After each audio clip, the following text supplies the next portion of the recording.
The first time in many years, I was without a job, 6 years. I actually spent 18 months in handing over a supermarket to Edcon, and I worked under Steve Ross there on his executive committee as part of my sale agreement.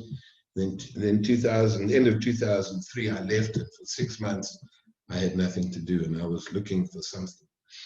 And one of the things which I think is important about the birth of Sobert is that at that point in time, I had already developed what I called a blueprint for a South African culture in business. I knew exactly what the culture needed to look like, because I had had a lot of experience both in Supermart and in all these other companies when I was consulting about what needs to happen in a diverse, racially polarized workplace.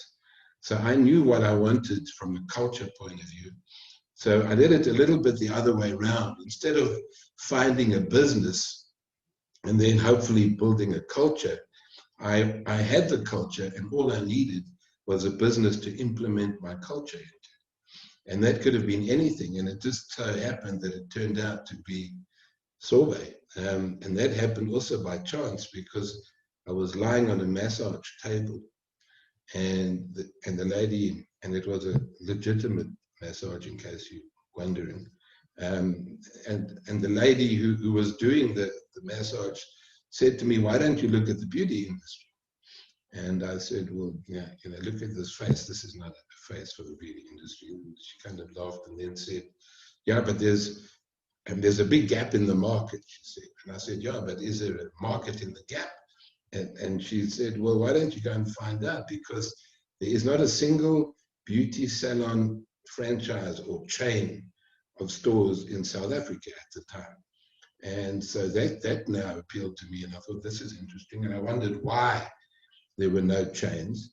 And I discovered afterwards that it wasn't only South Africa that didn't have a beauty salon chain, but many other countries in the world, including the UK, even to this day, do not have a national beauty salon chain right now. Not a single national chain of beauty salons in the whole of the UK.